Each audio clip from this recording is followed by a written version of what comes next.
Thanks very much for staying with us. Time now for Eye on Africa with me, Georgia Calvin-Smith. Tonight, after 4 months of upheaval and uncertainty, Tunisia finally has a new government. The cabinet is sworn in despite prolonged disputes between rival parties. Also, more than a quarter of domestic workers in Ivory Coast are victims of violence. Some are also sexually abused. Many who head into big cities in search of work are still children. Campaigners are urging for change in child labour laws. And Angola is angling for a Kizomba explosion as it tries to tempt over more tourists with its romantic dance and music scene. We take a taste. But first, Tunisia finally has a new government. 30 ministers and 2 secretaries of state were sworn in on Thursday. It took 4 months of deadlock to get this far, and previous attempts under a different prime minister failed last month.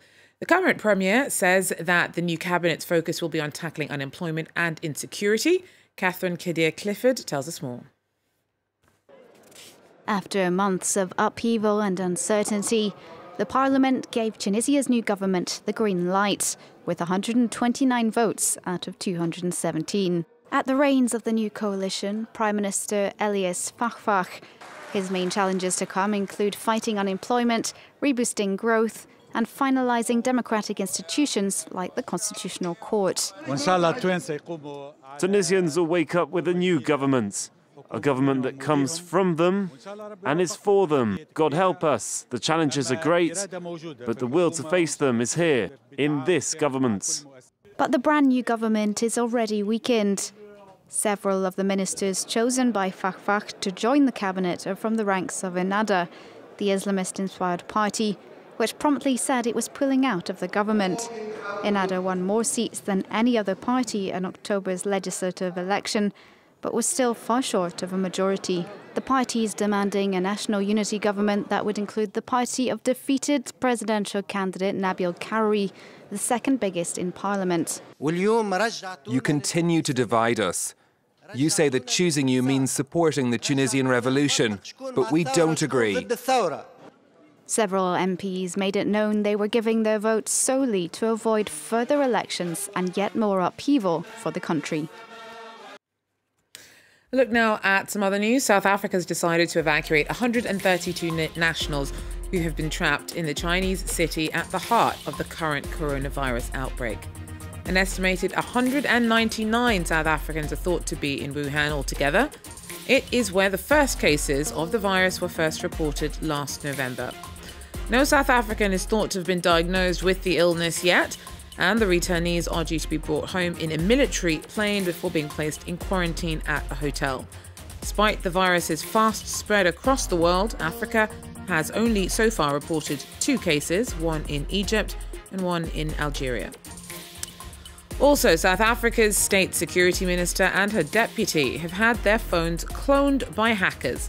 Minister Ayanda Dlodlo and her deputy Izizi Kodwa were clued in when they started receiving odd messages. It's not clear whether any sensitive information has been compromised from their office.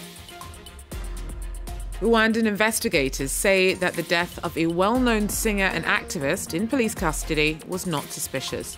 Police claim that Kizito Mihigo committed suicide earlier this month. He died 3 days after being arrested on the border with Burundi.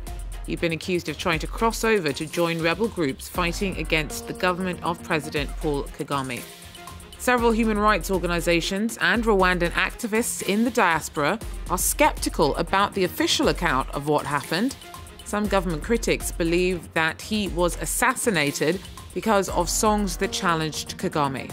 Human Rights Watch says that Mihigo had told them that he was being threatened and wanted to leave the country because he feared for his life.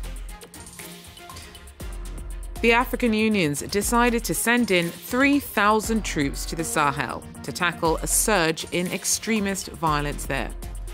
The move comes as the US considers cutting back its military presence in Africa. The Sahel's become the area in Africa most at risk of extremist attacks. The force would join France's Operation Barkhane and the United Nations MINUSMA peacekeeping troops in Mali. Now, more than a quarter of domestic workers in Ivory Coast are victims of violence. Some are also sexually abused. Many of those who head into big cities like Abidjan in search of work are still children. Young girls from the countryside who've been targeted, recruited, and then exploited by their employers. Many have no one to whom they can turn when things get out of hand. Our correspondent sent us this report. Weaving in and out of the traffic jams of Abidjan, young girls beg and sell trinkets. Until recently, this 9-year-old was working among them. My boss asked me to go and sell things in the street. I was robbed and lost 300 CFA francs. She said I stole the money and beat me with cables. The young girl was put to work after her parents handed her over to a woman who said she'd take care of her. The nightmare began when she arrived in Abidjan. The woman said that she would take me to school, but it was a lie. I wanted to go to school. Instead, I had to wake up at 5 and clean the house. I swept the house, cleaned the shower and the toilets. She managed to escape and find refuge here with an NGO that houses about 50 girls. Sadly, her case is not unusual.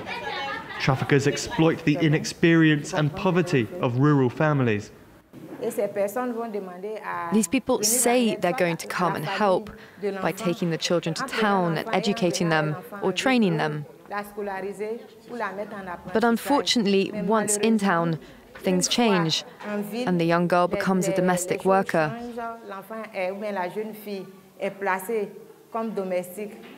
Bullying, sexual abuse and irregular payment are common. According to one 2015 study, more than a quarter of domestic workers in Côte d'Ivoire are assaulted. Some live in conditions of slavery. They need to understand that they are in a situation of work, so they have rights, because very often the employers say that they are doing a favor to the person who has come to work for them. They need to be able to understand their rights and know their options if they happen to be in a situation of assault or mistreatment. In 2014, a legislative bill aimed at regulating the sector failed to pass. The government is currently drafting a new one in the hopes of making Côte d'Ivoire's hundreds of thousands of domestic workers less vulnerable to abuse. It has yet to be seen by Parliament. Well, Kizomba means party, and that is almost a guarantee in Angola, where the dance and music of Kizomba originated. As the country looks for new ways to tempt tourists, the global expansion in interest in the romantic sounds and moves of Kizomba is a winner. Shelley Sitban tells us more. The tune is turned up at nightfall on Luanda's beachfront. Tourists and locals have come to dance to some Kizomba and party. Party? That's precisely what Kizomba means in Kimbundu, one of Angola's main languages before the Portuguese colonized the country. The dance mixes a traditional style and sensual moves. Kizomba means everything to me, just as much as my country, Angola. Sometimes I hear people say that the Kizomba is only a musical or dance genre, but Kizomba is an identity. Kizomba is such a success, it can now be heard far beyond Angola, all the way to Europe, the US, or Australia. But Angolans want everyone to remember this is where it all started. Kizomba can influence tourism and our economy because there's a lot of foreigners that would like to come to Angola to dance. We should take advantage of that and create better conditions to welcome them properly here. Can Kizomba jumpstart Angola's tourism and its ailing economy? For some, it's so good it could become the new salsa or tango. It's giving me itchy feet. Well, that's it, though, for Eye on Africa. Thanks for joining us, and do so again. Take care.